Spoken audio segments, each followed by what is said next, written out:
හොඳයි හැම දිනකටම තෙරුවන් සරණයි. එවනම් උදෑසනම පුරපසළොස්වක් පොහොය මුල් කරගෙන සිදු කරනු ලබන සීල භාවනා මිශ්‍රක වැඩමුළුවේහි දවස පුරාම සිද්ධ වෙන මිශ්‍රක වැඩමුළුවේහි පළවෙනි අංකය වන පොහොය 8 සමාදන් වීම. ඒ සඳහා හැම දිනම දොහොත් මුදුනක් දී 3 වතාවක් නමස්කාරය කියන්න.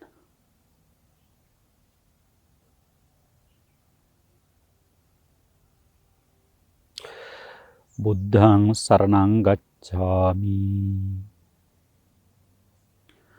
ධම්මං සරණං ගච්ඡාමි. සංඝං සරණං ගච්ඡාමි. ဒုတိယံ පි බුද්ධං සරණං ගච්ඡාමි. ဒုတိယံ පි ධම්මං සරණං ගච්ඡාමි.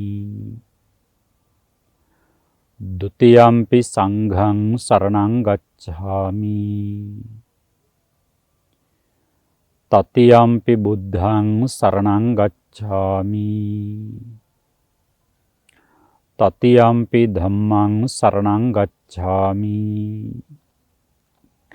တတိယံ පි සංඝං සරණං ගච්ඡාමි. පාණාතිපාතා වේරමණී සික්ඛාපදං සමාදියාමි. අදින්නාදානා වේරමණී සික්ඛාපදං සමාදියාමි. අබ්‍රහ්මචර්යා වේරමණී සික්ඛාපදං සමාදියාමි. මුසාවාදා වේරමණී සික්ඛාපදං සමාදියාමි. සුරාමේරය මජ්ජපමා දට්ඨානා වේරමණී සික්ඛාපදං සමාදියාමි. විකාල භෝජනා වේරමණී සික්ඛාපදං සමාදියාමි. නච්ච ගීත වාදිත විසුක දස්සන මාලා ගන්ධ විලේපන ධාරණ මණ්ඩන විභූෂණට්ඨානා වේරමණී සික්ඛාපදං සමාදියාමි.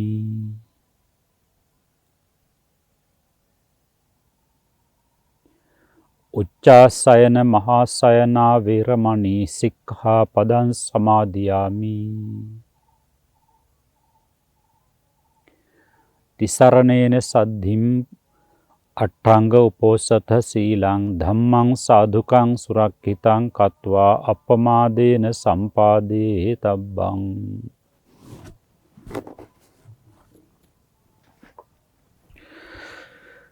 නමෝ තස්ස භගවතෝ අරහතෝ සම්මා සම්බුද්දස්ස. නමෝ තස්ස භගවතෝ අරහතෝ සම්මා සම්බුද්දස්ස. නමෝ තස්ස භගවතෝ අරහතෝ සම්මා සම්බුද්දස්ස. සීලේ පතිට්ඨාය නරෝ සපඤ්ඤෝ චිත්තං පඤ්ඤංච භාවයං. ආතාපි නිපකෝ භික්ඛෝ සෝයිමං විජටයේ ජටං. යේ සංරාගෝච දෝසෝච අවිජ්ජාච විරාජිතා. කීනාසවා අරහන්තෝ තේසං විජටිතා ජටාති.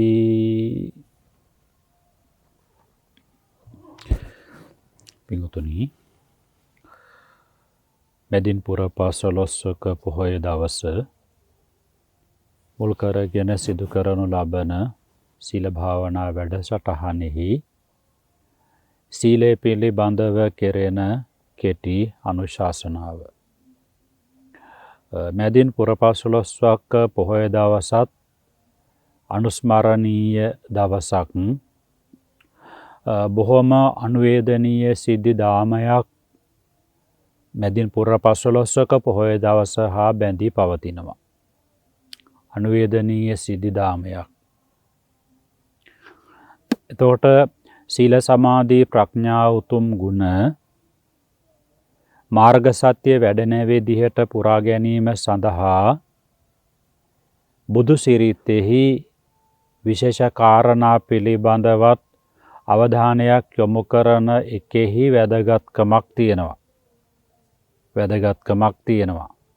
මොකද අපි හැඟීම් දැනීම් විඳීම් ඇති මිනිස්සුયો.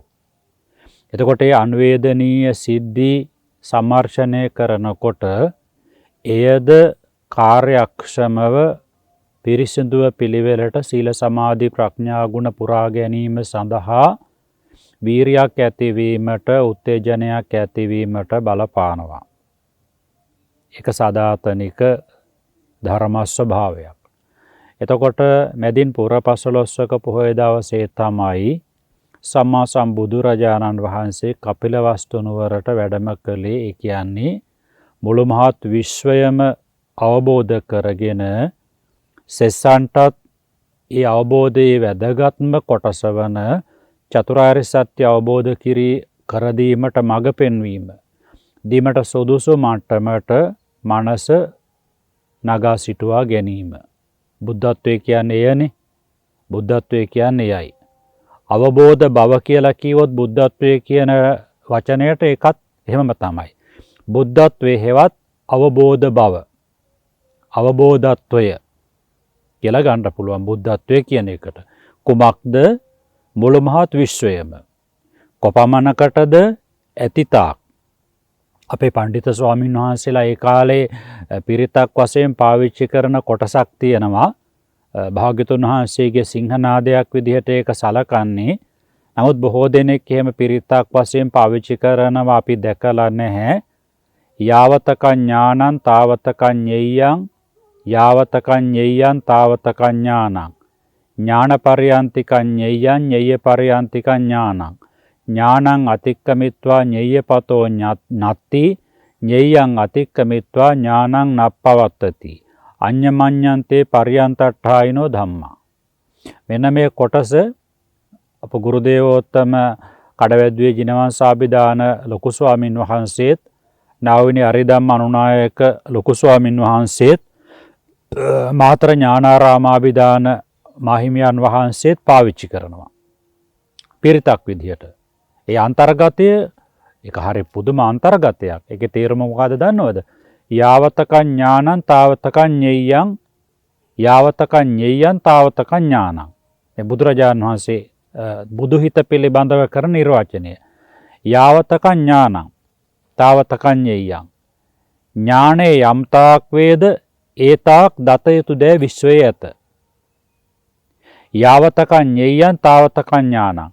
යම්තාක් දත යුතු දෑ වේද විශ්වයේ ඒතාක් මට ඥානය ඇත. මගේ ඥානය විශ්වයේ දත යුතු සියල්ල කෙලවර කොට පවතිනවා. විශ්වයේ සියල්ල කෙලවර කොට මගේ ඥානය පවතිනවා. එකම දෙයක්නේ පද දෙක දෙපැත්තට කරලා විස්තර කළේ. ඥානං පරියන්තිකං ඤෙය්‍යං ඤෙය්‍යං ඤෙය්‍ය පරියන්තිකං ඥානං. ඥානේ කෙලවර කොට දත යුතු දේ පවතිනවා.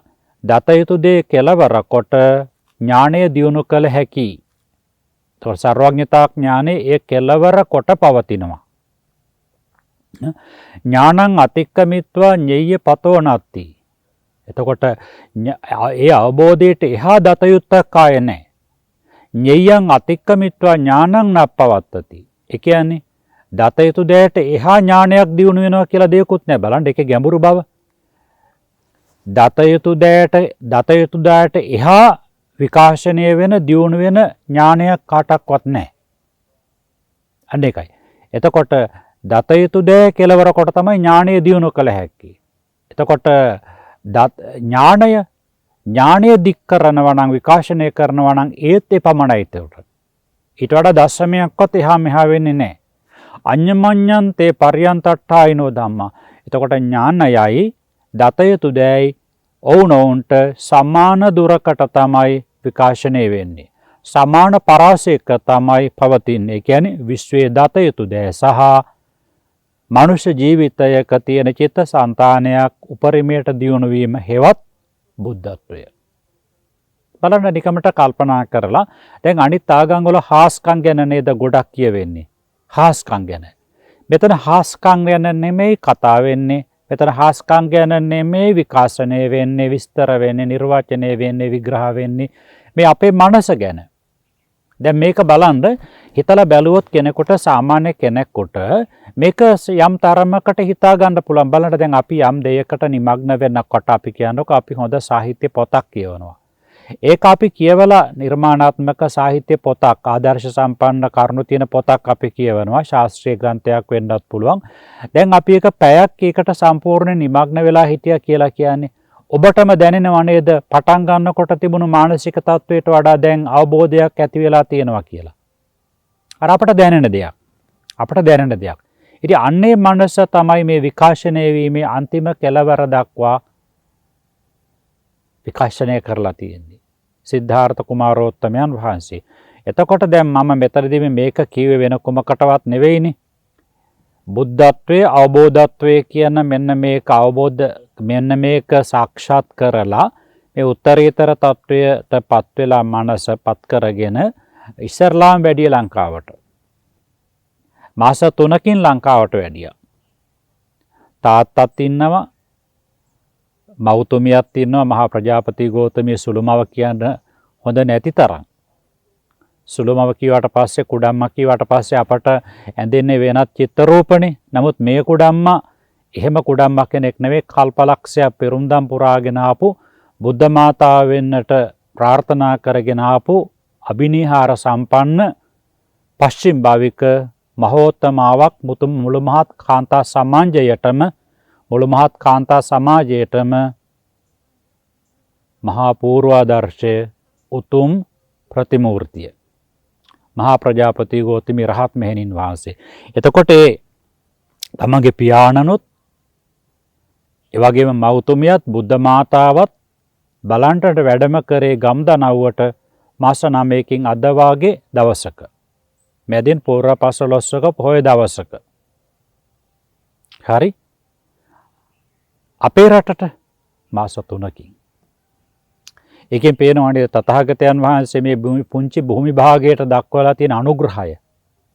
තථාගතයන් වහන්සේ අනුග්‍රහය දක්වන්නේ පින්වතුනි පුද්ගල පරාමර්ශණයට එහා ගිය යහපත, අර්ථ සිද්ධිය කොහොමද සිද්ධ වෙන්නේ කියන එක පිළිබඳව සලකලා බලලානේ. 2600 ගණනාවක් එකම ජාතියක්, එකම ආගමක් රැක්කා කියන එක පුංචි දෙයක් නෙවෙයි.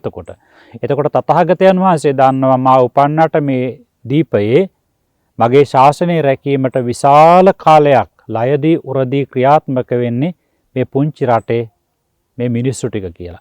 ඒ නිසා තමයි බුද්ධත්වයේ ලැබලා මෙහාට ඉස්සරලාම ආවේ. අපේ රටේ ඉස්සරලාම ආවේ එක තමයි. ආවේ කියන්නේ අගෞරවයකින් නෙමෙයි. ඒ වැඩිය කියන එකට වඩා ආවා කියන එකේ අපට මනසට කරන සමීප දැනුවත් කිරීම වැඩි නිසා. එතකොට දැන් ඒක තමයි පළවෙනි සිද්ධිය. එතකොට ඒක තමයි සිද්ධිය. එතකොට තවත් කාරණා තියෙනවා. තවත් මැදින් පුර පසළොස්වක පොය දවසේදී සිද්ධ වෙච්ච කාරණා තියෙනවා. කිඹුල්වත් පුරයට වැඩම කිරීමත් එක්කලා සිද්ධ වෙච්ච සිද්ධිදාමය. ඒවා හරි අනුවේදනීයයි.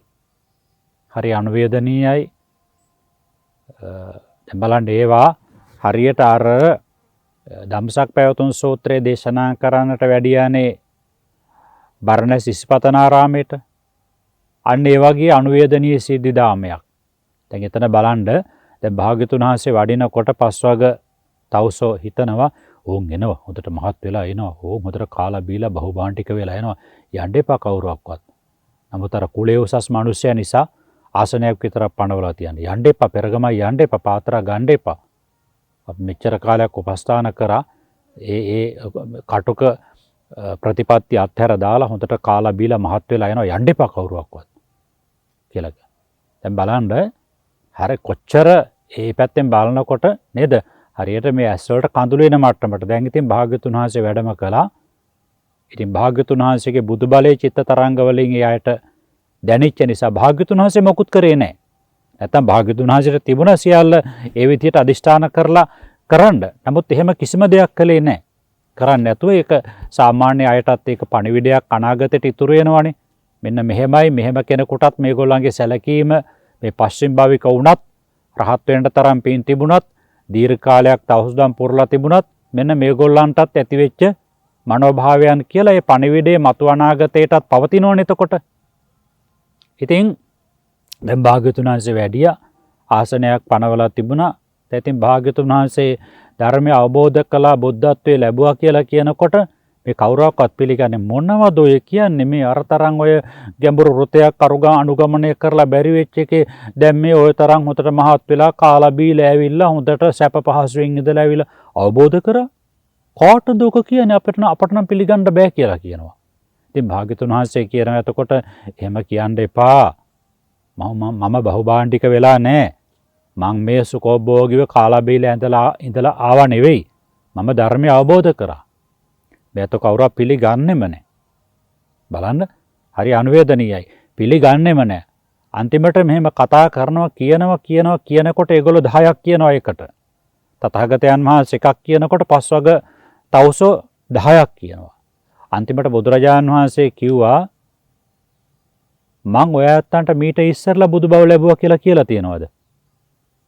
අන්න ඊට පස්සේ තමයි පොඩ්ඩක් කන්ට්‍රෝල් වුනේ. ඊට පස්සේ තමයි පොඩ්ඩක් සයිලන්ස් වුනේ. එතකොට මේ කට්ටිය හිතුවා එහෙමනම් කියලා නෑනේ මීට පස්සේ. මීට ඉස්සරලා එහෙමනම් කියලා නෑ.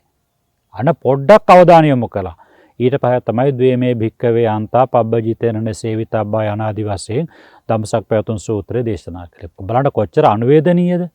නිකන් භාග්‍යවතුන් වහන්සේ නිකන් බැගෑපත් වුණා වගේනේ. නේද?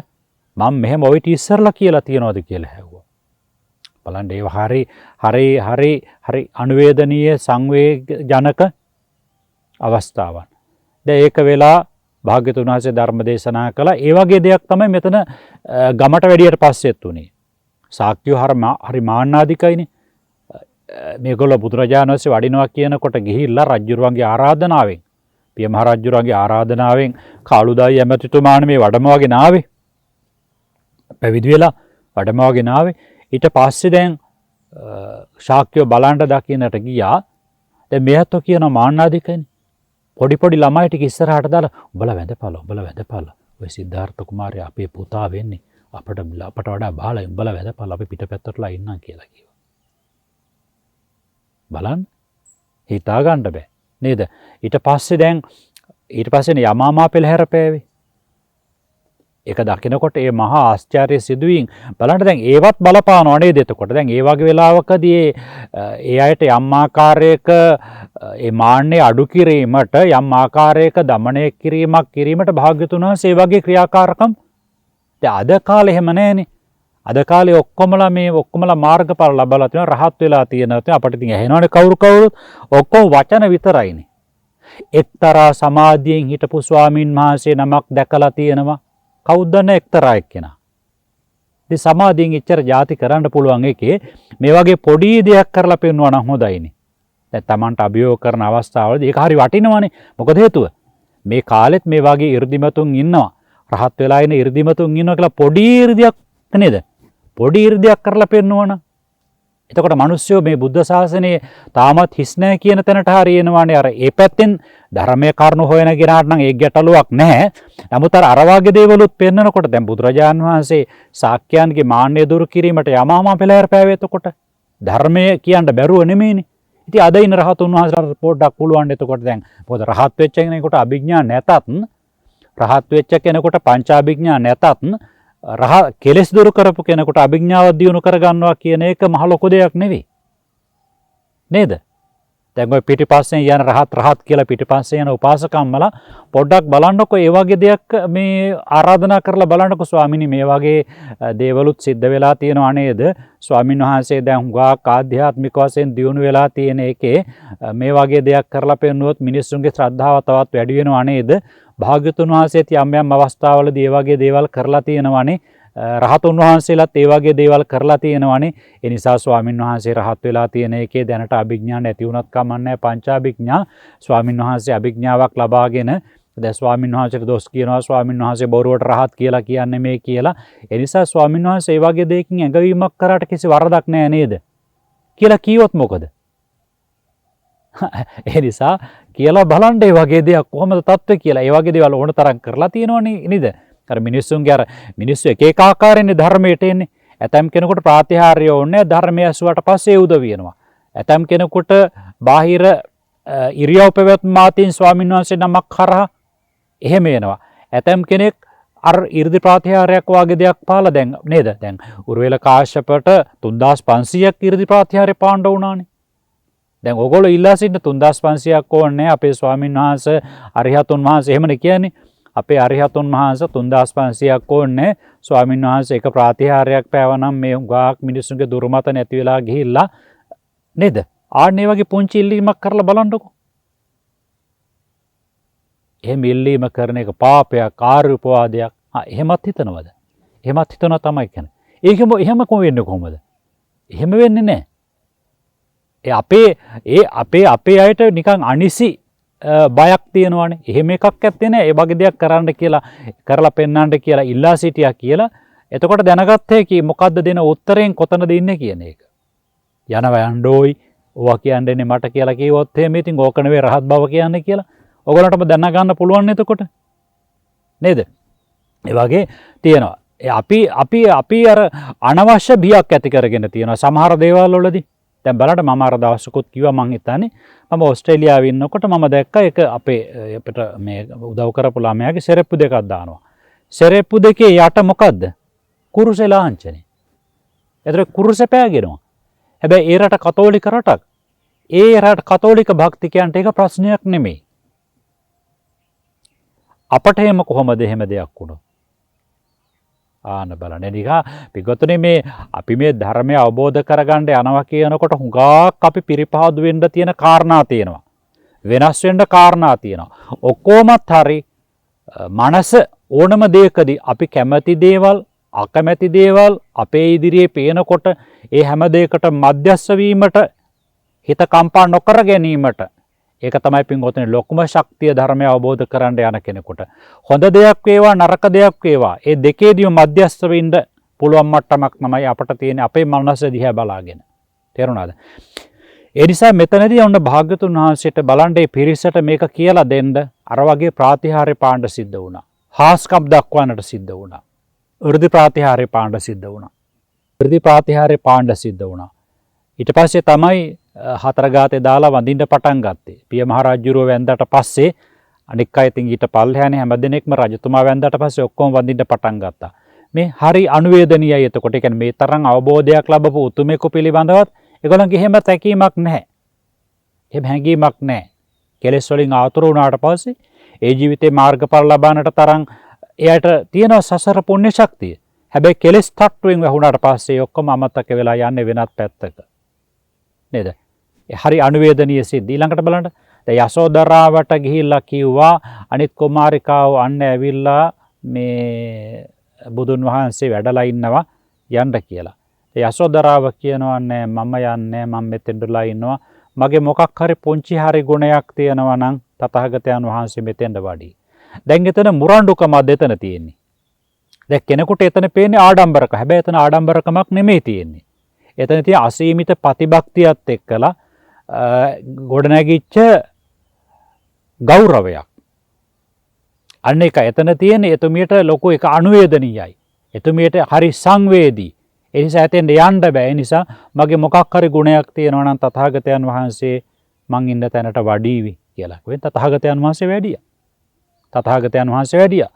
ඉතින් කකුල් දෙක අල්ලගෙන බොහෝ වේලාවක් කඳුළු පෙරාගෙන යසෝදරාව ඇඬුවා. භාග්‍යතුන් වහන්සේ ඒ කකුල් දෙක අල්ලගෙන ඉන්න කල්ම භාග්‍යතුන් වහන්සේ කිසිම වෙනසක් කරේ නැහැ. කැමැති තාක් කඳන්න ඉඩ දුන්නා. කැමැති තාක් වැළපෙන්න ඉඩ දුන්නා. බලන්න ඒවා හරි වැදගත් වෙනවා. ඒ කියන්නේ දැන් අපි කෙනෙකුට මොකක් හරි එකදී අඬන්න එපා කියලා කිව්වොත් මේකත් හොඳ නැහැ. අඬන්න කියලා ඒකත් හොඳ නැහැ. දැන් ඒතර ඒකට පොඩක් ඉඩ දෙන්නට ඕනේ. ඒක පපුවට ඒ පපුවේ වෙහෙස දුර වෙන්න හේතුවක්. දැන් අපි කම අපට දුක්ඛදායක සිද්ධියක් වුණා කියලා කවුරක්වත් කෑ ගහන්න හොඳ නැහැ. කට වහ ගන්නවා කෑ ගහන්න නැතුව විලාප කියන්නට. එහෙම හොඳ නැහැ. ඒ වගේ දෙයක් කරන්න කියලා මේ මෑත ඉතිහාසයේ අපි දන්නවනේ එක සිද්ධියක්. සුජාත අත්තනායකගේ අම්මගේ පුතා නැති වෙලා එයා ඕස්ට්‍රේලියාවේ ප්‍රසංගයක හිටියේ. එතුමියට කීවේ නැහැ කවුරුත් මොකද්ද හේතුව දැන් ඔන්න ප්‍රසංග ටික ඉවර වෙන්න ඉස්සලා එක් කරගෙන එනවා. පස්සේ ඇවිල්ලා කටුනායකින් හරනවනකොට දැන් එතුමිය එන්නේ විමලවත්ත පාරේනේ මේ නුගේගොඩ. ඒ පැත්තට වාහනේ යන්නේ නැතුව කැලණිය පැත්තට හරවනවා. එතකොට ඇයි කියලා හැව මෙහෙ යන්නේ. එහෙ තමයි තියෙන්නේ කියලා කිව්වා. දැන් එතුමිට කියලා තිබුණේ පුතාට ටිකක් අසනීපයි කියලා. යුදයේදී යම් අනතුරක් තුවාල වෙලා කියලා වගේ දෙයක් තමයි කියලා තිබුණේ. එකපාරටම කියන්නේ නෑනේ. එතකොට එකපාරටම කියවුණා ඇයි මෙහාට යන්නේ කියනකොට එහෙ තමයි තියෙන්නේ. එහෙ තමයි තියෙන්නේ කියනකොට මෙතුමිය දැනගත්තා එහෙනම් ඉතින් පුතාගේ ජීවිතේ නැති වෙලා තමයි කියලා. එතකොට කියනවා එතුමියම කියනවා අප සමග එතුමිය ඇඬුවේ නැතිලු. ඒ ඇඬුවේ නැති එක පපුවට තදට බලපාලා සම්පූර්ණයෙන් කටහඬ ලොස්ට් වුණානේ නැති වුණානේ. පස්සේ දොස්තර මහතුරු පරීක්ෂා කරනකොට කියලා තියෙනවා ඔබතුමිය එදා ඒ ශෝකේ පිට කරගත්තා නම් අඬලා ඔබතුමියගේ කටහඬට ඔය වගේ උගුරට ඔය වගේ හානියක් සිද්ධ වෙන්නේ නැහැ කියලා. අන්න බලන්න. එතකොට තථාගතයන් වහන්සේ ළඟ යසෝදරාව දීර්ඝ වේලාවක් ඇඬුවා.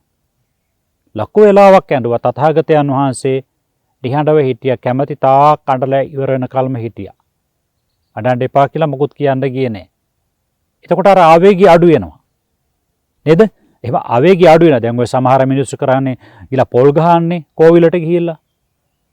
එක එක දේවල් අඹරනවා කියලා කරන්නේ. ඉතින් ඒ අදාළ පුද්ගලයා මරන්නේ නැතුව එහෙම කරන එක හොඳයිනේ. මරණයකට වඩා හොඳයි. ඒක හොඳයි කියනවා නෙමෙයි. හැබැයි තව පුද්ගලයා තරහ පුද්ගලයා ගිහිලා මරණවට වඩා බෙල්ල කපලා මොකක් කර උපක්‍රමයකින් පොල් ගහන එක හොඳයි ඊට වඩා. නේද? එතන පොල් ගහුවාට පස්සේ මොකද වෙන්නේ? එයාගේ ආවේගය අඩු වෙලා යනවා. කටකට හානියක් සිද්ධ වෙලත් නැහැ එතකොට. ගිහිලා මැරුවනම් නේද? අනේව මේ ඇත්තට මේ බුදු සිරිතේන සෑම සිද්ධියකම ලොකෝ ਵਿਚාරයක් ගන්න පුළුවන්කම තියෙනවා අපේ ජීවිතවලට. දැන් බලන්න දැන් මේ සිද්ධිය අහලා බලන්න අපේ සාමාන්‍ය එදිනෙදා ගෙදරවල වල යම් යම් තැන්වල අපට ලැබෙන අත්දැකීම් වලදී කොච්චර දෙයක් මේ වගේ ගන්න තියෙනවද? ඉතින් අර වෙලා තියෙන දැන් අයට විචාර බුද්ධිය අඩුයි. හිතීමේ හැකියාව අඩුයි. ඒ නිසා ඒක හුදෙක් කතාවක්. යසෝදරාව ආවා, යසෝදරාවට බණ කීවා, සඳ කිඳුරු ජාතකයෙන් බණ කීවා. එතුමියට පස්සේ මෙහෙම වුණා. ඊට පස්සේ පහෝදා රාහුල කුමාරයා නන්ද කුමාරයා මහාන වෙන්න ආවා. ඊට පස්සේ රාහුල කුමාරයාත් ආවා. සුද්ධෝදන රජුරෝ කිව්ව අම්මලා තාත්තලාගේ අවසරය නැතුව දරුවන් අපට කතාන්දරේනේ පාඩම්. හැබැයි කතාන්දරයේ තුල පවතින මානුෂීය ස්වභාවයන් ඒ කතාන්දරය තුලින් ඊට වඩා දෙන පණිවිඩය ඒක ලැබිලා නැහැ. ඒක ලැබිලා නැහැ. දැන් බලන්න එහෙම වුණා. ඊට පස්සේ දැන් යසෝදරාව අඬලා ඉවර වුණා. එතකොට මේ ලෝකයේ අප දන්නා ඉතිහාසයේ මාමා කෙනෙක් ලේලිය පිළිබඳව කරන ලද අතිශයින්ම යථාර්ථවාදී සහ උසස්ම නිර්ව්‍යාදී වර්ණනාව සුද්ධෝදන රජතුමා යසෝදරාව පිළිබඳව කරපු විග්‍රහය. සිද්ධාර්ථ කුමාරයා ඉදිරියේ හෙවත් තුන් ලෝකාග්‍ර සම්මා සම්බුදුරජාණන් වහන්සේ ඉදිරියේ සුද්ධෝදන රජතුමා තමන්ගේ ලේලිය පිළිබඳව යසෝදරාව පිළිබඳව කරපු නිර්ව්‍යාදී යථාර්ථවාදී තාත්වික විග්‍රහය. මේකට සමාන කරන්න විග්‍රහයක් අපි නම් දන්නේ නැහැ කිසිම මාමා කෙනෙක් තමන්ගේ ලේලිය ගැන කරලා තියෙද කියලා. ස්වාමීනි ඔබ වහන්සේ කටුක ජීවිතයක් ගත කරනවා කියලා වනාන්තරයේ ඉඳගෙන එක වේල කෑම ගන්නවා කියලා දැනගත්තට පස්සේ මේ දුවත් එක වේල කෑම ගන්න පටන් ගත්තා. ඔබ වහන්සේ මැස්සක සැතපෙනවා කියලා දැනගත්තට පස්සේ මගේ දුවත් යන්තම් ඇඳක කබල් ඇඳක නිදා ගන්න පටන් ගත්තා. සිරිහාන ඔක්කොම අයින් කරලා දාලා. ඔබ වහන්සේ මේ සලුපිලි ඉවත් කරලා මේ වගේ කඩකපපු වස්ත්‍රයක් දරනවා, චීවරයක් දරනවා, තාපසයෙක් වශයෙන් ඉඳගෙන කියලා දැනගත්තට පස්සේ මගේ දුවත් රාජ සලුපිලි අයින් කරලා දාලා සාමාන්‍ය දල ඇඳුමකින් සැරසිලා ජීවත් වුණි. මේ දුවට නොයෙක් රාජරාජ මහා මාත්‍යවරුන්ගෙන් ආරාධනා ආවා සරණ පාවා ගන්න. ඒකකටවත් කැමති වුණේ ඔබ වහන්සේ බලාගෙනම තමයි හිටියේ. දැන් මේ වගේ මහා වර්ණාවක් කරා. ඊට පස්සේ තමයි තථාගතයන් වහන්සේ දේශනා කළේ මහරජා මේ මිනිස් ලෝකයේ ඉන්න කාලේදී මෙතුමිය මේවා කරන එක පුදුමයක් නෙවෙයි. එදා සඳකිඳුරු අවස්ථාවේදී චන්දකින්නර. එතනදී මෙතුමිය මා වෙනුවෙන් පතිවෘතාව රකමින් දිවි කෙලවර කොට මාම පතාගෙන හිටපු තත්වය දන්නවා නම් අද මේ මොකද්ද කියලා කල්පනා වෙයි කියලා සඳකිඳුරු ජාතකයෙන් බණ කිව්වා. මේ ඇයට නිවන් සුව අවබෝධ වුණා. නිවන් සුව අවබෝධ වුණා. ඒවා හරි අනුවේදනීය සිද්ධීන්. ඒවා හරි අනුවේදනීය සිද්ධීන්. සඳකිඳුරු ජාතකෙත් අර වෙස්සන්තර ජාතකයේ වගේම නිවිච්ච මනසකින් කියාගෙන ගියොත් සමහර ලොකු සංවේගයක් ඇති වෙලා සංවේදී බවට පත්වීමට තරම් ඒකේ කාරණා අපේ ජීවිතත් එක්කලා පුදුම විදිහට සමීප බවක් පවතිනවා. සමීප බවක් පවතිනවා. ඊට පස්සේ නන්ද කුමාරයා පැවිදි වෙන්න ගියා. ඊට පස්සේ රාහුල කුමාරයාත් එක්ක කරගෙන ගියා. දැන් මේ සිද්ධිදාමයේ දැන් මේ මාර්ගඵලලාභී පිය කෙනෙක් ගිහිල්ලා කියනවා ස්වාමීනි නන්ද කුමාරයා පැවිදි වුණා. ඔබ වහන්සේ පැවිදි වුණාට පස්සේ මට දරන්න බැරි දුකක් ඇති වුණා. මේ මාර්ගඵලලාභී තාත්තා කියන්නේ ඔබ වහන්සේ පැවිදි වුණාට පස්සේ හොරෙන්ම ගිහිල්ලා කිසිවෙකුටත් නොකිය මට දරන්න බැරි දුකක් ඇති වුණා. ඒ දුක මං ටිකකටවත් දිවා ගත්තේ නන්ද කුමාරයා රාහුල කුමාරයා නිසා. ඊට පස්සේ ඔබ වහන්සේ නන්ද කුමාරයාත් ගිහිල්ලා නන්ද කුමාරයා කියන්නේ මහා ප්‍රජාපති ගෞතමියගේ පුතා. වැදූ පුතා. ඒ දුක මං ටිකක් නිවා ගත්තා. ඊට පස්සෙත් රාහුල කුමාරයා දකිනකොට ඒ දුක නැති වෙලා ගියා. අන්තිමට ඔබ වහන්සේ රාහුල කුමාරයාත් එක්ක ඉලා පැවිදි කරා. මෙහෙ කරන්න එපා ස්වාමීනි. මේක මව් කෙනෙකුට පිය කෙනෙකුට දරන්න බෑ. මේ වැඩේ කරන්න එපා ඊට පස්සේ කියලා කිව්වා. බලන්න භාග්‍යතුන් වහන්සේ ඒ වෙලාවේදී ඒ වගේ එතකොට දැන් භාග්‍යතුන් වහන්සේ දන්නේ නැද්ද එතකොට මේ වගේ සිද්ධියක් මෙහෙම වුණාට පස්සේ මෙහෙම ආందోලනයක් පැන නගිනවා කියලා දන්නවා. දැනගත්තට මොකද? ඒක හරි වෙනස්. එක පැත්තකින් බැලුවාට පස්සේ අනිවාර්යයෙන්ම රාහුල කුමාරයා පැවිදි වෙලා බුදුරජාණන් වහන්සේට ඉස්සලා පිරිනිවන් පානවා. අනිවාර්යයෙන් මේ වයසේදී ඒ පරිවර්තනය සිද්ධ වෙනවා. එතකොට මේ සිද්ධි හරි එකකට එකක් හරි සම්බන්ධයි. විශ්වයටම පොදු ධර්මතාවක් විදිහට සිද්ධ වෙන්නේ. ඊට පස්සේ මේ තමාගේම පියා ඇවිල්ලා තමාගෙන් අර වගේ ඉල්ලීමක් කරා කියලා කියන්නේ ඒක බුද්ධ ශාසනය පවත්නා තාක්කල් කැපී පෙනෙන සිද්ධියක් බවට පත් වෙනවා. බුදු සිරිතක බුද්ධ චරිතයක පින්වතුනි අහඹු සිදුවීම් නැහැ. අපට පේනවා අහඹුයි වාගේ. ඒ වෙලාවේ මතුවෙච්ච සිද්ධිද කියලා. එහෙම නැහැ. නිසා දැන් ඉතින් ඔන්න බුදුරජාණන් වහන්සේ වදාලා න භික්කවේ මාතා පිතුයි අනනුඤ්ඤාතෝ කුලපුත්තෝ පබ්බා ජේතබ්බෝ යෝ පබ්බා ජේයි ආපති දුක්ඛටස.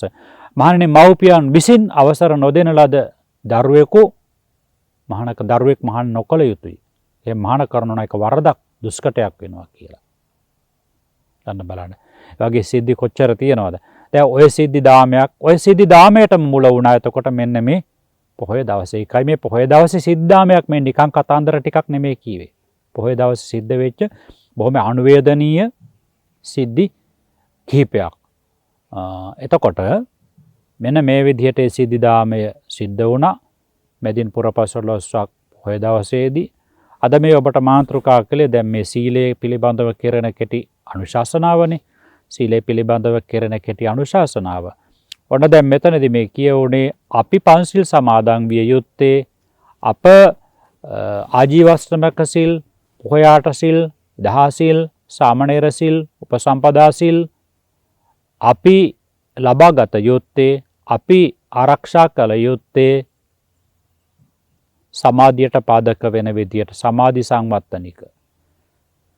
ජීවිතවල තියෙන අපට දැනෙන නොදැනෙන, අපි කැමැති අකමැති, අපි දුක් වෙන සතුට වෙන විවිධ මාදිලියේ ප්‍රශ්න තියෙනවානේ. කටකත් ප්‍රශ්නයක් නැති කෙනෙක් ඇත්තේ නෑනේ. හැම කෙනෙකුටම ප්‍රශ්න තියෙනවා. ඔය ප්‍රශ්න කළමනාකරණය කරන්නට ඕනේ. කල් දැමිය යුතු ප්‍රශ්න උත්තරේ හොයන්නට. හරි? උත්තරේ හොයන්නට කල් දැමිය යුතු ප්‍රශ්න, ගණන් නොගත යුතු ප්‍රශ්න, ඒක තමයි ප්‍රශ්නට උත්තරේ. ගණන් නොගත යුතු ප්‍රශ්න, තව කෙනෙකුට බාර දිය යුතු ප්‍රශ්න උත්තරේ හොයන්නට, කල්පනා කරලා උත්තර සෙවිය යුතු ප්‍රශ්න, ඉක්මනින් හරියටම උත්තරේ පේනවා නම් නිවැරදි කියලා සාවධාන වෙනකොට ඉක්මනින්ම උත්තර සෙවිය යුතු ප්‍රශ්න, මේ ආදී වශයෙන් ගත්තට පස්සේ ඒ ප්‍රශ්න ගැටලු විසඳා ගැනීමට ඒ ප්‍රශ්න ඉස්සරලාම කළමනාකරණයක් කරන්නට ඕන. කළමනාකරණයක් කරන්නට ඕනේ. අධීක්ෂණයක් කරන්නට ඕනේ. ඒක ප්‍රශ්න ගොඩ මැද ඉඳගෙනම බෑ. මොහොතකට සියලු ප්‍රශ්න අමතක කරලා දාලා ඊට පස්සේ එකින් එකට ගන්නට ඕනේ. ප්‍රශ්න පත්‍රයේ ඔක්කොටම එකපාර උත්තර හොයන්න පුළුවන් කියලා හැම එක්කොත් නෑ. එතකොට නිකන් උද්දඩංගුඩ බදාගත්තා වගේ. එකකටවත් නිවැරදි උත්තරේ හම්බෙන්නේ නෑ. එතකොට ප්‍රශ්නයක් ලැබිච්ච ගමම උත්තරෙත් සොයන්නට ඕන කියලා එහෙම ධර්මතාවක් ඇත්තෙත් නෑ. හැබැයි දැන් ඔබට කල්පනා වෙයි මේ ප්‍රශ්න කියලා කියන්නේ අනිවාර්යෙන් අපට මේ දවස්වල සල්ලි අඟහිකන් තියෙනවා. මේ ළමයි කියන දේ අහන්නේ නෑ. මේ මගේ ස්වාමියා බේබදුක අඟවට පුරුදු වෙලා ඉන්නේ. මට මේ ගේ හදා ගන්න ලෝන් එකක් ගත්තා ඒක ගෙවා ගන්න නෑ. ඔබ හිතයි සමහරට මෙන්න මේ ප්‍රශ්න පත්‍රය තමයි මේ කියන්නේ කියලා. ඕකත් ප්‍රශ්න පත්‍රයේ කොටසක් තමයි. හැබැයි ඔయిత වඩා තව ගැඹුරින් අධ්‍යයනය කරනකොට ජරා ව්‍යාධි මරණ ආදී හරි මරණයට මුහුණ දීමේ ශක්තියක් හිතේ තියෙනවද? මරණය අද එයිද හෙට එයිද? සංසාරේ කොහොමද තත්ත්වේ? මතු ජීවිත සුවපත් කරගන්නට යමක් කරගෙන තියෙනවද? අන්න ඒ ප්‍රශ්න පත්‍රයේ ඊට වඩා හරි ඇඩ්වාන්ස්. ඒ ප්‍රශ්න පත්‍රයේ බලපානවා මුළු මහත් විශ්වයටම. ඒ ප්‍රශ්න පත්‍රයට නිවැරදි ආකාරයෙන් උත්තරේ හොයන්නට තමයි සූදානම් විය යුත්තේ. අන්න දැන් අපි මේ සූදානම් වෙන්නේ ඒකයි. සිල් සමාදන් වෙන්නවට කාටවත් සල්ලි දෙන්නේ නැහනේ. ලෝන් එක ගෙවන්න කවුරුවත් සල්ලි දෙන්නේ නැහනේ. ආහාර පාන දෙන්නේ නැහනේ. එවනම් දැන් මේ අපි ඇවිල්ලා තියෙන ප්‍රශ්න පත්‍රයේ ළඟ තැනට උත්තර හොයනවට වඩා පොළොළු විදිහට බලලා ප්‍රශ්න පත්‍රයට උත්තර හොයන්නට සියල්ල දත් උතුමන් වහන්සේ නමකගේ මඟ පෙන්වීම හරහා. ඒ අපේ කම ශාස්ත්‍රෝන් වහන්සේ වූ සම්මා සම්බුදුරජාණන් වහන්සේ. ඒ සම්මා සම්බුදුරජාණන් වහන්සේගෙන් කෙනෙක් ඇවිල්ලා ආපු ප්‍රශ්නයක් තමයි මාතෘකා කළේ. අන්තෝ ජටා බහි ජටා ජටාය ජටිතා පජා තන්තං ගෝතම පුච්ඡාමි කෝයිමං විජටේ ජටං. මේ සත්වයින්ට ඔබ හිතන්නේ මේ අවීචීන සත්වයට ප්‍රශ්න නැහැ කියලාද? ඔබ හිතන්නේ තිරිසං අපායින සත්වයට ප්‍රශ්න නැහැ කියලාද? ඔව් කියා ගන්න බැරි එක විතරයි. අපි හිතන්නේ අනික් කටත් ප්‍රශ්න නැහැ කියලානේ. හොදට ගෙරවල් දොරවල් තට්ටු දෙකට තුනට හදලා තියෙනවා නම් යාන වාහන තියෙනවා නම් සල්ලි මිල මුදල් බැංකුවේ තියෙනවා නම් අපි හිතනවානේ එයාටත් ප්‍රශ්න නැහැ කියලා. ඔහොමනේ අපි හිතන්නේ. අපේ ප්‍රශ්න පත්‍රයේ විතරනේ අපට පේන්නේ විනිවිදව නේද?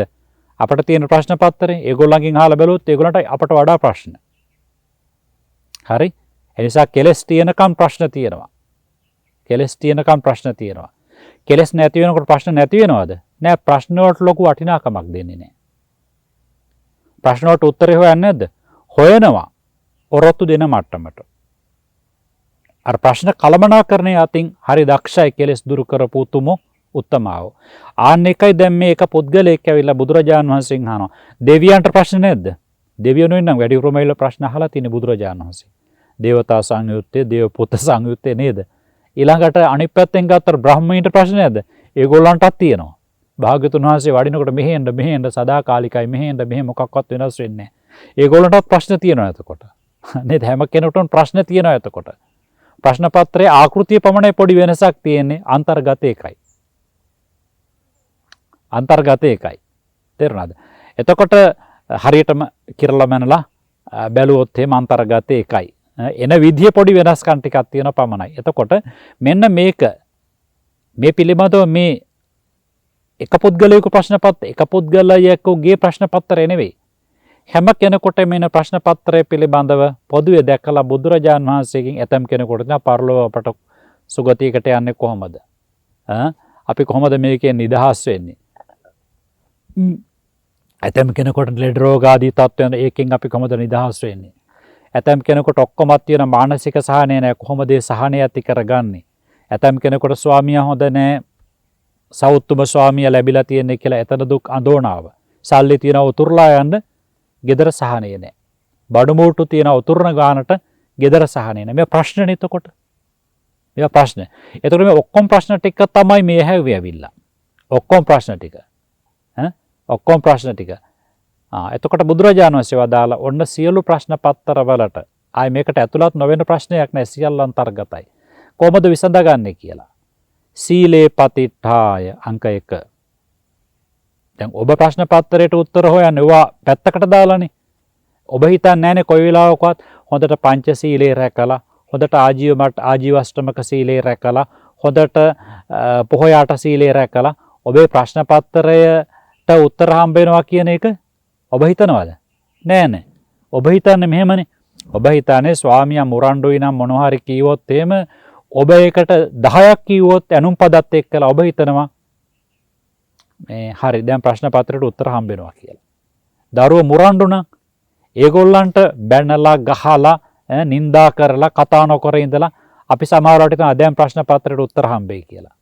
අපි එහෙම තමයි හිතන්නේ. අපි මොකෝ යාට නොවන නිසා ප්‍රශ්න තියෙනවා කියලා. ඔබ ගෑණි මම මිනිහා ඒක දැනගනි. අපි හිතන්නේ ඔහොම තමයි ප්‍රශ්න පත්‍රයට උත්තර හම්බ වෙනවා. හම්බෙන්නේ නැහැ ප්‍රශ්න පත්‍රය තව දික් වෙනවා. තේරුණාද? තව ප්‍රශ්න පත්‍රයේ දික් වෙනවා.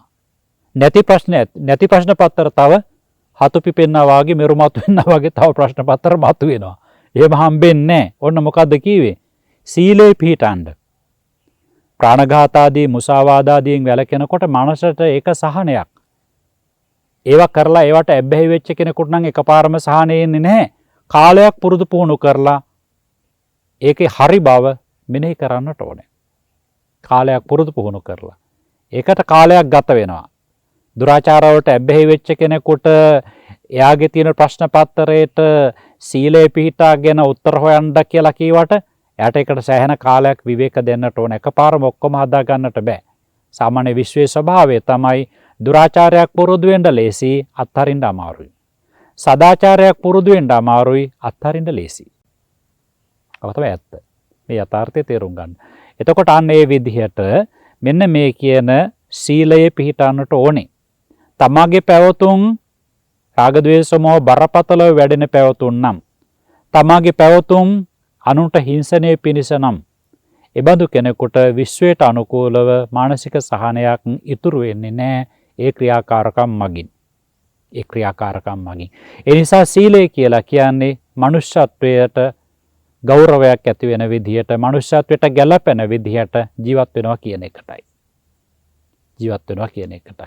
ඊළඟට සපඤ්ඤෝ ඒකත් ඉතා වැදගත් කාරණයක්. අපේ සිතුම් පැතුම් ආකල්ප සංකල්ප හරි වෙනස්නේ පින්වතුනි. නේද? අම්මා හිතන විදිහටද තාත්තා හිතන්නේ? තාත්තා හිතන විදිහට අම්මා හිතන්නේ? අම්මා තාත්තා හිතන විදිහට දුව දරුවන් හිතන්නේ? නියුන් දරුවෝවත් එක විදිහටම හිතනවද? එහෙම නැහැ. එක එක්කෙනාගේ සිතුම් පැතුම් ආකල්ප සංකල්ප හරි වෙනස්. අම්මා තාත්තා බෝසත් විදිහට ජීවත් වෙනවා. දරුවෝ යක්කු වාගේ සමහරලාවට. අම්මා බෝසත්වරියක් වාගේ, තාත්තා සතෙක් වාගේ සමහරලාවට. නේද? තාත්තා බෝසත්වරයෙක් වාගේ බොහෝම යොසිලිවන්ත කෙනෙක්. අම්මා මහ පොළොවට අඩි 3-4ක් උඩින් ජීවත් වෙන කෙනෙක්. ඇයි මේ වෙනස? ඇයි මේ ගුණාගුණ වශයෙන් වෙනස? සපඤ්ඤෝ නරෝ කියලා කියනවානේ. ඒ කියන්නේ අතීත ජීවිතවලදී මහ පොළොවේ පය ගහලා ඉන්නවා කියන ගුණයක් පුරාගෙන තිබුණා නම්, මනුෂ්‍යත්වයට නිගා නොවන විදිහට කටයුතු කරගෙන තිබුණා නම්, ඒ පුරුදුතාව අනුව විපාකයක් ලැබිලා අපට මේ ජීවිතේ ලැබෙනවා. ඒ ජීවිතේ නිවිච්ච ජීවිතයක්.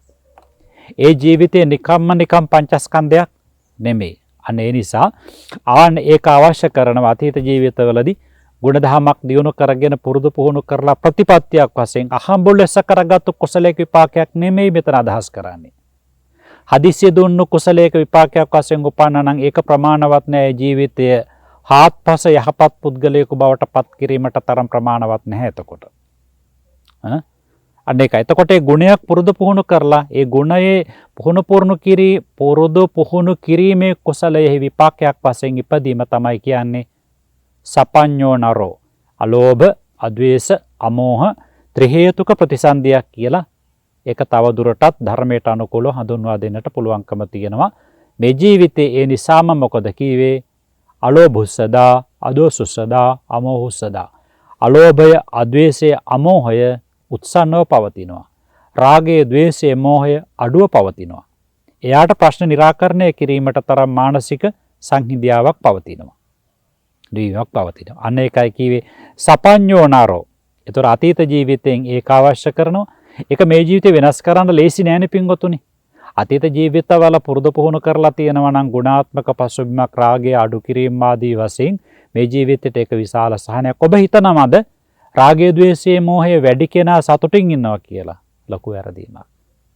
එහෙම නෙවෙයි.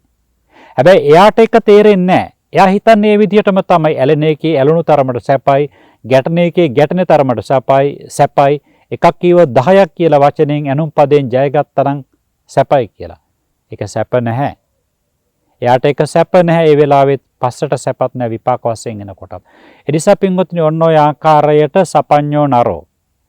අතීත ජීවිතවල ගුණයක් පුරුදු පුහුණු කරලා ඒ පුරුදුතාවයේ විපාකයක් කුසලයේ විපාකයක් වශයෙන් මේ ජීවිතේ ඉපදී තියෙන එකත් ප්‍රශ්න පත්‍රයේ දේශ නුවණින් බලලා නුවණින් විසඳුම් සකස් කර ගැනීමට ආධාර උපකාර වෙනවා. ඊළඟ කාරණේ ඒ කෙනා එතන මදි හිතාගෙන චිත්තම් පඤ්ඤංච භාවයන් ඊට පස්සේ කියන හිතේ තැම්පත්කමක් ඇති කරගන්න මහදන සිටුතුමාට බැරි වුණානේ රහත් වෙන්න පින් තිබුණත් වැඩ ටික කරගත්තේ නැති නිසා අතීත ජීවිතයේ පැත්තෙන් තිබිච්ච ශක්තිය තිබුණා වර්තමානයේ ඊට සාධාරණ වෙන විදියට කටයුතු කරගත්තේ නැහැ අන්තිමට හිඟන්නෙක් විදියට පාරේ ගිහිල්ලා මැරලා ගියා නේද නොවනටත් ඒක තමයි වුනේ ඒ නිසා අතීත ජීවිතවල වගේම වර්තමාන ජීවිතයේ චිත්තං කියලා කියවම් ආකාරයක හිතේ තැම්පත්කමක් ඇති කරගන්නට ඕනේ තැම්පත්කමක් ඇති කරගන්නට ඕනේ භාවනාවකින් හරි පඤ්ඤංච එතනනා කියන්නේ කෙලින්ම ධර්ම අවබෝධයට හේතු වෙන විපස්සනා භාවනාව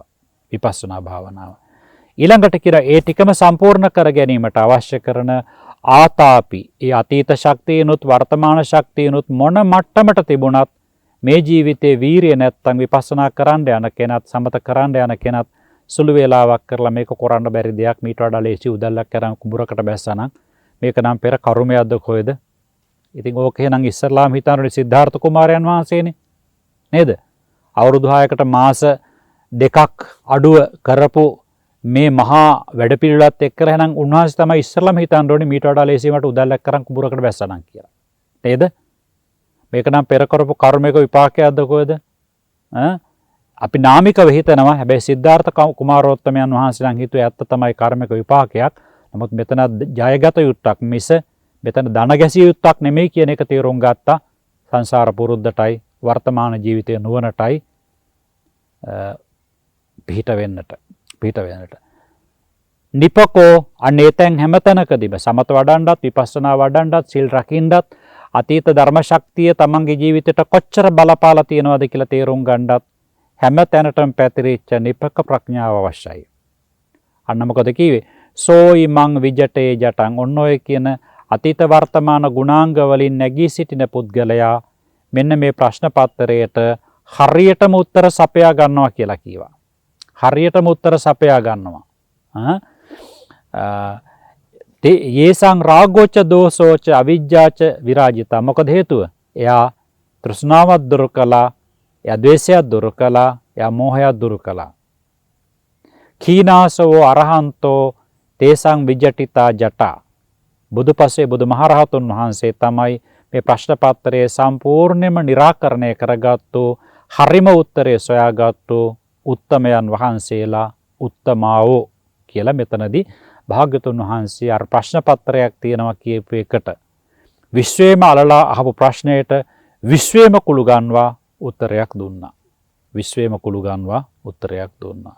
එමනම් ඔන්න ඔය කාරණා ටිකට අනුකූලව අද දවසේදී සිල් සමාදන් වෙච්ච සත්පුරුෂ හැමදෙනාම ඔය කියන ගුණාංග වලින් උපරිමයක් පෝෂණය වීමට උත්සාහවත් වෙන්න. සීලේ පිහිටියා. ඔබ අන්ධය ගොළුවේ බිහිරෙක් මන්ද බුද්ධිකෙක් නෙවෙයි. ඒ නිසා ප්‍රඥාව අතීත ජීවිතවලින් තියනවා කියන්නට පුළුවන් පිනක් ටිකක් හරි සමතයක් වඩා ගන්න ආනාපාන සති වාගේ භාවනාවක් ඒවා වැඩිවීමට තුඩු දෙන විදිහට බුදුගුණ මෛත්‍රී අසුවේ මරණ සතිය පුරුදු පුහුණු කරගන්න. එක එක්කෙනාගේ කුණු හොදනවනේ දවස් 29ක්ම බොහෝ දෙනෙක් අදවත් අනුන්ගේ කුණු නෙවෙයි තමන්ගේ කුණු හොදන්නට හිත ඇතුළට එබිලා බලන්න. තමාගේ කුණු හොදනකොට තමාගේ කුණු පේනකොට අනිත් අයගේ කුණු බලන්න ඔබට වෙලාවක් නැහැ කියලා පේරෙයි. හොඳේ? ආනේ නිසා තමා දිහා බලන්න ඊට පස්සේ ඒකායන මාර්ගයටත් විපස්සනාවටත් යොමු වෙන්න පුළුවන් ප්‍රමාණයකින් ඒ සඳහා වීරිය කරන්ට ඒ සඳහා ස්ථානෝචිත ප්‍රඥාව පාවිච්චි කරන්ට හැම අවස්ථාවකදීම තමන්ට පාඩු නොවන විදිහට ගුණයක් වැඩෙන විදිහට ජීවිතේ පාවිච්චි කරන්න ඒ සඳහා නිපක ප්‍රඥාව පාවිච්චි කරන්න ගැටලු ප්‍රශ්න දුක්ඛම් කටළු निराකරණය කර ගැනීමට ආරම්භයක් හරි ගන්න ආරම්භය හරිනම් මධ්‍යමයට යනකොට තවදුරටත් ඒක සාර්ථක වෙනවා. අවසානයේ දක්වාම සමාප්තිය දක්වාම යෑමට උත්සාහවත් වෙන්න. ඒ සඳහා අද දවසේදී මැදින් පුරපසළොස්වක පොහොය දවසේදී මේ තබන පියවර, මේ අත්පොත් තැබීම ඔබට ඒකාන්තයෙන්ම ලෞතර සැනසීම දක්වාම සියලු ජීවිතවල පවතින ප්‍රශ්න, මුළු විශ්වයේ කොතන අපි උපන්නත් තියෙන ප්‍රශ්න පත්‍රය निराකරණය කර ගැනීමට ඔබට ශක්තිය ලැබේවායි. ඒ සඳහා මේ උපකාර වේවායි අදිෂ්ඨාන කරමින් සිල් අනුශාසනාව මෙතනින් සමාප්ත කරන්නන් හැම දිනාටම මේ දරණ ධර්මමය අහිංසක උත්සාහය ඒකාන්තයෙන්ම චතුරාර්ය සත්‍ය අවබෝධ කර ගැනීමටම උපකාර වේවා. අපි දෙවියන්ට ඥාතීන්ට ගාතාවක් කියලා අපි දැන් බණත් ඇහුවානේ. බණක්නේ ඇත්තට මේ කිවි අමුත්තක් නෙවෙයිනේ. නිසා දෙවියන්ට ඥාතීන්ටත් පින්පෙත් අනුමෝදන් කරලා මෙතනින් වැඩසටහන සමාප්ත කරමු. ඉතින් අපි මේ වැඩසටහන ඔබ වෙත මේ ගෙන එන්නේ මාවනැල්ල තල්ගමුව බෝධිතැන්න යෝගාශ්‍රමයෙහි අලුතෙන් සකස් කරන ලද ප්‍රබුද්ධ TV YouTube නාලිකාව ඔස්සේ.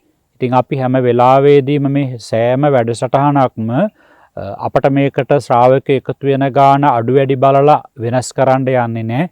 හැම තිස්සෙම අපි කරන්නේ ගුණාත්මක භාවයෙන් යුතු සබුද්ධික ජනයාට ධර්මයේ තේරුම් ගැනීමට බලාපොරොත්තු වෙන පටු පරමාර්ථ රහිතව සබුද්ධික ජනතාවට අපි මේ මඟ පෙන්වීමක් දෙන්නේ. අපි කොයිම වෙලාවකවත් මේකේ ප්‍රමිතිය පහළ යන විදිහට එක එක්කෙනා අපට ඉල්ලීම් කරනවා අහවල් දෙයක් දාලා දෙන්න, අහවල් දෙයක් දාලා දෙන්න කියලා.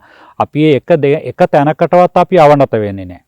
අපි අවනත වෙන්නේ ධර්මයේ සම්බන්ධයෙන් හොඳට ගුණාත්මකව පිරිසිදුවට පිළිවෙලට දහම් වැඩසටහන් මාලාවක් පමණමයි අපි ඔබට මේ ගෙන එන්නේ. ඉතින් මේ හැම දෙයකටම අවශ්‍ය කර මෙවලන් සකස් කිරීම ආදියට උපකාර කරපු පිරිස ඉන්නවා. ඒ වගේ මේ මෙවලන් වල තාමත් අපට හුඟක් අඩුපාඩුකම් තියෙනවා. කෙනෙකුට පුළුවන් නම් අපට මේ මූර්තමය වශයෙන් ඒ ඉන්ස්ට්‍රුමන්ට් ලබා දීමට උත්සාහවත් වෙන්න. 4K කියන ක්‍රමයට අපට කරගෙන යාමට උපකරණ වල හිඟයක් තියෙනවා. එහෙම කරනොත් මේවා අපිට ස්ටොක් එකක් හදලා දීර්ඝ කාලයක් මේවා පේඩ් වෙන්න දෙන්නේ නැතුව රැක ගන්නට පුළුවන්. ඒ බවත් මතක් කරන ගමන් මේ වැඩසටහන් වල මොනවා හරි ඔබට හිතෙනවා නම් අඩුපාඩුකමක් සංස්කරණය විය යුතු තැනක් සංශෝධනය විය යුතු තැනක් එහෙම තියෙනවා කියලා අපට දැනුවත් කරන්න. ඒ දැනුවත් කරනකොට ඒක ධර්මානුකූලව නම් ඇත්ත වශයෙන් මේක ධර්මානුකූල රාමුවෙන් බලනකොට එහෙම අඩුපාඩුවක් තියෙනවා කියලා අපට දැනුණා නම් අනිවාර්යයෙන්ම අපි 100%ක් ඒ වෙනස් කිරීමට බලාපොරොත්තුෙන් ඉන්නවා. සමහර අය අපට කියනවා සවුන්ඩ් මදිටි කියලා සමහර වෙලාවදී කියලා තිබුණා. ඉතින් සවුන්ඩ්ස් වැඩි කරන්න අපට අවශ්‍ය කරන පවර්ෆුල් උපකරණ වල යම් යම් හිඟතාවන් අපට තියෙනවා. අපි මේ උපරිමයක් ඒ අවම උපකරණ සමූහයකින් උපරිමයක් ඔබට ගුණාත්මක වශයෙන් මේ වැඩසටහන් හඬෙනුයි පෙනුමෙනුයි සියල්ල ලබා දීමට උත්සාහවත් වෙන්නේ. ඉතින් ඒ නිසා ඒ කාරණයක් මතක් කරන ගමන් අපි මෙතනින් සමාප්ත කරන්නම් මේ සීල සමාදාන වැඩසටහන. මේ වැඩසටහන් අපි හුඟක් අධීක්ෂණය කරලා තමයි විකාශනය කරන්නේ. කියන්නේ කිසිම අඩුපාඩුවක් නොවන විදිහට. නමුත් මොන හරි පුංචි අඩුපාඩුකම් තිබිය හැකි. නමුත් අපි පුළුවන් තරම් උත්සාහ කරනවා ධර්මයට ප්‍රමුඛත්වය දීලා ඊ타ත්ම සාර්ථක ගුණාත්මක ධර්මමය සේවාවක් දේශීය විදේශීය පින්වතුන්ට ලබා දීමට. එයින් ප්‍රයෝජන ගන්නා හැටියටත් මතක් කරමින් සීල භාවනා වැඩසටහනේ මූලිකම අංගය වෙච්ච පොහොයාත්‍රි සමාදන් වීම සම්බන්ධ කරලා අලලා මතුවෙච්ච අනුශාසනාව මෙතකින් සමාප්ත කරමු.